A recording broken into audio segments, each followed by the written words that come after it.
చీనీ రైతులందరికీ నమస్కారాలండి. ఈరోజు మనము చీనీలో ఎరువుల యాజమాన్యం గురించి తెలుసుకుందాం. అలాగే ఎటువంటి ఎరువులు వేయాలి, అలాగే ఎరువుల్లో మనము ఎక్కువగా ఎటువంటి ఎరువులు వేయాలి, అలాగే ఎంత డోస్ అనేది నేను చెప్తాను, ప్రతి ఒక్కరు గమనించాలి. అలాగే మీకు చీనీలో ఎటువంటి సందేహాలు ఉన్నా తెలుసుకోవాలనుకుంటే మీరు నా యూట్యూబ్ ఛానల్లో నేను ప్రతి ఒక్క చీనీ సంబంధించిన ప్రతి ఒక్క వ్యాధి గురించి చెప్పాను. మీరు వీడియోని ఎక్కడా స్కిప్ చేయొద్దు. అలాగే మీకు వీడియో నచ్చినట్లయితే ప్లీజ్ లైక్, షేర్, సబ్స్క్రైబ్ అండి. మెయిన్గా ఈరోజు వీడియోలోకి వెళ్ళిపోతాం. రైతు సోదరులందరికీ నమస్కారాలండి. ఈరోజు చీనీలో ఎరువుల యాజమాన్యం, ముఖ్యంగా ఎరువుల యాజమాన్యానికి మనం గమనించినట్లయితే ఈ చీనీ చెట్లలో ఎరువులకు ఎక్కువగా పెట్టుబడి పెడుతుంటారండి. దయచేసి నేను చెప్పిన డోస్ ప్రకారం వేసుకోండి. మీరు నేను చెప్పిన విధంగా అలాగే ఎంత వేసుకోవాలా, కాంప్లెక్స్ ఎరువులు ఎంత వేసుకోవాలా, మెగ్నీషియం ఎంత వేసుకోవాలా, ఫెర్రస్ సల్ఫేట్ ఎంత వేసుకోవాలా, అలాగే ఫార్ములా 6 గ్రాన్యూల్స్ ఉంటాయి కదండి, అవన్నీ వేసుకోవాలనే విషయాలపై నేను చెప్తాను. మీరు వీడియోని ఎక్కడా స్కిప్ చేయొద్దు. అలాగే వీడియో నచ్చినట్లయితే ప్లీజ్ లైక్, షేర్, సబ్స్క్రైబ్ అండి. Thank you. ముఖ్యంగా ఈరోజు ఎరువుల యాజమాన్యానికి వచ్చినట్లయితే మనం ఎప్పుడైనా సరే పోయే ముందు మనం ఎరువులు వేస్తాం కదండి. ఎప్పుడైనా సరే 70% ఆర్గానిక్ ఎరువులే మనం ప్రోత్సహిస్తానండి. ఎందుకంటే రైతు కాంప్లెక్స్ ఎరువుల మీద ఎక్కువగా ఇన్వెస్ట్ చేయకోకుండా మన కాంప్లెక్స్ ఎరువులు వేసినా కూడా పీచు వేరు దెబ్బతిని మనకు ఎండు తెగులు కూడా రావడానికి ఆస్కారంగా ఉండి ఎండు పుల్ల పడడానికి ఆస్కారంగా ఉంటుంది. కాబట్టి కాంప్లెక్స్ ఎరువులు ఎప్పుడైనా సరే తగ్గించుకోవాలి. ఓకే, ఎన్పీకే అనేది మొక్కకు ప్రతి ఒక్కదానికి ఉపయోగపడుతుంది. కాబట్టి దయచేసి ఎన్పీకే కూడా ఎరువును కూడా మనం ఎటువంటిది వేసుకోవాలని నేను చెప్తాను. కంపల్సరీ మీరు వీడియోని ఎక్కడ స్కిప్ చేయొద్దండి. ఓకే, ముఖ్యంగా 70% మనకు పశువుల ఎరువు కానీ ఎనుముల ఎరువు కానీ కంపల్సరీ మనం తోలుకోవాలండి చెట్లకు. పశువుల ఎరువు ఎందుకు వేసుకోమన్నాను అంటే 70% ఆర్గానిక్ ఎరువులకే మనము ప్రోత్సహిస్తానండి. ఎందుకంటే రైతులకు మనకు ఈ ఎండు తెగులు అనేది మనకు చాలా ఉధృత అనేది ఎక్కువగా ఉంది. ఈ రాయలసీమ ప్రాంతాల్లో కాదు, అందరి సైడు మనకు ఇలాగే ఉంది. కాబట్టి ఎటువంటి ఎరువులు వేసుకోవాలని నేను చెప్తాను. వీడియోని ఎక్కడ స్కిప్ చేయవద్దు. అలాగే వీడియో నచ్చినట్లయితే ప్లీజ్ లైక్, షేర్, సబ్స్క్రైబ్ అండి. ఓకే, మెయిన్ వీడియోలోకి వెళ్ళిపోదాం. ముఖ్యంగా ఈ చీనీలో మనం గమనించినట్లయితే ఎరువుల యాజమాన్యాన్ని ముఖ్యంగా గమనించినట్లయితే 70% మనం పశువుల ఎరువు తొలుకోవాలి, 30% ఎరువులు వేసుకోవాలి. చెప్తాను చూడండి. 1 9-24-24 చెట్టుకు 150 నుంచి 200 గ్రాములు. అలాగే మెగ్నీషియం సల్ఫేటు 100 నుంచి 150 గ్రాములు చెట్టుకు. అలాగే మనకు హైజింక్ 150 నుంచి 200 గ్రాముల పరి చెట్టుకి. నేను చెప్పాను కదండి, ఇదే డోస్ వేసుకోండి చెట్లకు. చిన్న చెట్లకు కూడా ఇదే డోస్ ఏనండి. నేను 4 చెట్ల నుంచి చెప్తున్నాను. ఓకే, వయసు పెరిగే కొద్దీ కొంత డోస్ పెరుగుతుందండి చెట్లకి. ఓకే, అలాగే మనకు గమనించినట్లయితే క్రియా ప్లస్ 100 గ్రాములు మనకు చెట్టుకు సరిపోతుంది. ఇవి మిక్సింగ్ చేసుకొని దాంట్లోకి బోరోసాల్ కూడా మనము 75 నుంచి 100 గ్రాముల పరి చెట్టుకు మనం వేసుకోవాలి. ఈ క్రియా ప్లస్ ఎరువులు వేసుకోవాలి. ఎందుకంటే క్రియా ప్లస్ ఎరువు ప్రతి ఒక్క వీడియోని చెప్తున్నాను దాని గురించి. ఎందుకంటే ఈ క్రియా ప్లస్ ఎరువు వేసుకోవడం వల్ల క్రియా ప్లస్లో మనకు అని చెప్పాను కదండి, వేప చెక్క కాంబినేషన్ ఉంటుంది. అలాగే humic, fulvic, amino acid combinations granules ఉంటాయి. అలాగే సీడ్ ఎక్స్ట్రా అంటే సముద్రం కలుపు మొక్కల నుండి సంగ్రహించిన న్యూట్రియన్స్ ఉంటాయి. అలాగే వేప చెక్క కాంబినేషన్ ఉంటుంది. అలాగే మైక్రోబ్స్ కాంబినేషన్ కూడా ఉంటుంది. ఈ ఎరువును మనం మిక్సింగ్ చేసుకొని మనకు చెట్టు వయసుని బట్టి, చెట్టు వయసు 4 నుంచి 5 ఉంటే చెట్టు కేజీ చొప్పున మనకు డ్రిప్పర్లు నీళ్ళు గారేతో మనం ఎరువు వేసుకోవాలి.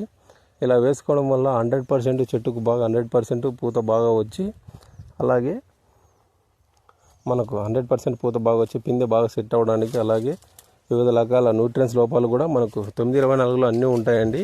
ఒకవేళ యాడ్ చేసుకోవాలనుకుంటే F6 లేకుంటే F20 గ్రాన్యూల్స్ కూడా మనం వేసుకోవచ్చు చెట్టుకు 100 నుంచి 150 గ్రాముల చొప్పున.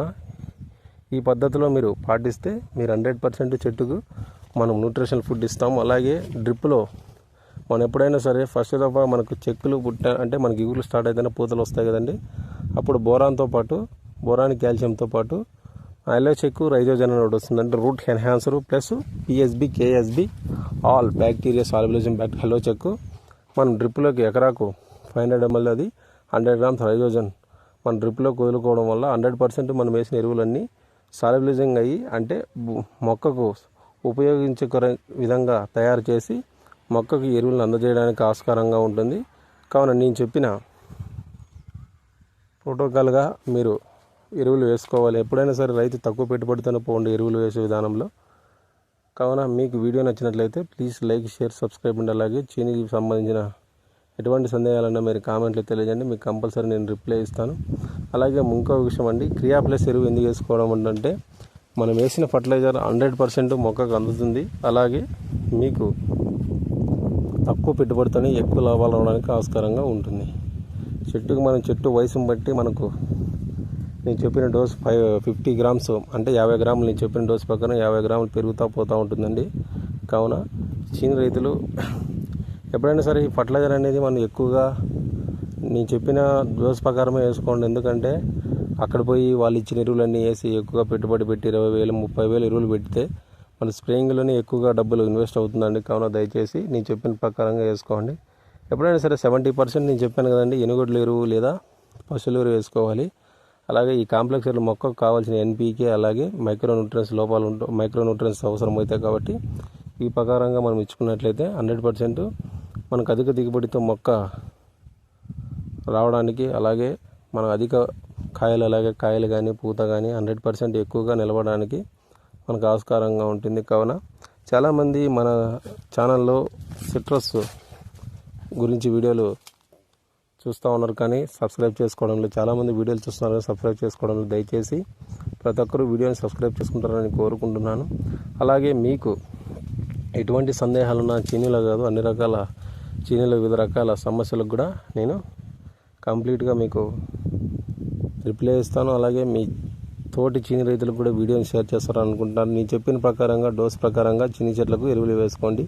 ఇంకోటండి, మనం మొక్క నాటిన 2 ఏళ్ళ వరకు పంట పెట్టుకోవచ్చు. 2 ఏళ్ళు దాటిన తర్వాత 3 ఏళ్ళ నుంచి మన చెట్టు అనేది ఎదుగుదల వస్తుంది. అలాగే 4 ఏళ్ళలో కాపు పెడతారండి. 4 ఏళ్ళ నుంచి మనకు సరిగ్గా దిగుబడి రాదు, కానీ 5 లేదా 6 సంవత్సరాల నుంచి మనకు అధిక దిగుబడి రావడానికి ఆస్కారంగా ఉంటుంది. కావున నేను చెప్పిన డోస్ ప్రకారం 2 ఏళ్ళ పైన చెట్ల ప్రకారం వేసుకోవాలి. నేను వేసిన 2 ఏళ్ళ చెట్లు అయినట్లయితే నేను చెప్పిన డోసులో సగం వేసుకోండి. కావున నేను చెప్పిన డోస్ అంతా 4 ఏళ్ళ పైనుంచి మొక్కల నుండి కాపు పెట్టిన 5 ఏళ్ళ మొక్కల వరకు నేను చెప్పిన డోస్ ప్రకారం వేసుకోవచ్చు. కావున మీరు చిన్న చెట్లు అంటే 2 ఏళ్ళ చెట్లు 2 ఏళ్ళ పైన నాటిన 2 ఏళ్ళ పైన నుంచి వేసుకోవచ్చు అండి. ఓకే, ఈ 3 ఏళ్ళ నుంచి ఎందుకు వేసుకోమంటున్నానంటే మనకు 3 ఏళ్ళ నుంచి చెట్టు ఎదుగుదల అనేది బాగా పెరుగుతుందండి. పీచివేరు అనేది బాగా మనకు మొదల్లో చూసినట్లయితే పీచివేరు అభివృద్ధి మనకు ఎక్కువగా ఉంటుంది. అలాగే మనం వేసిన ఫర్టిలైజర్ కూడా 100% మొక్క వినియోగించుకొని ఏమంటే ఫర్టిలైజర్ వేసే దాంట్లో ఎప్పుడైనా సరే మైక్రోబ్స్ అనేవి కలుపుకోండి. దయచేసి రైతులకు చెప్తున్నాను. ప్రస్తుతం కొన్ని ఎరువులు వేసిన విధంగా ఇప్పుడు వేసినామంటే ఎరువు కంపల్సరీ మళ్ళీ ఒక 2 నెలలు 3 నెలల తర్వాత కూడా ఎరువు అట్లనే ఉంటుంది. కావున మైక్రోబ్స్ కలుపుకోవడం వల్ల అవి భూమిలో మైక్రోబ్స్ మనకు కరిగించి మొక్కకు 100% సాల్యుబిలిజంగా అంటే మొక్క ఉపయోగించే విధంగా ఎప్పుడైనా సరే మొక్కకు నోరు అనేది మనకు వేరే కాబట్టి మనకు వేరు ద్వారా 100% మనం వేసిన ఎరువు 100% మొక్కకు అందడానికి ఆస్కారంగా ఉంటుంది. కావున మీకు వీడియో నచ్చినట్లయితే మీకు ప్లీజ్ లైక్, షేర్, సబ్స్క్రైబ్ అండి. అలాగే మీ తోటి రైతులకు కూడా వీడియోని షేర్ చేస్తారని అనుకుంటున్నాను. కావున ప్లీజ్ లైక్, షేర్, సబ్స్క్రైబ్ అండి. Thank you.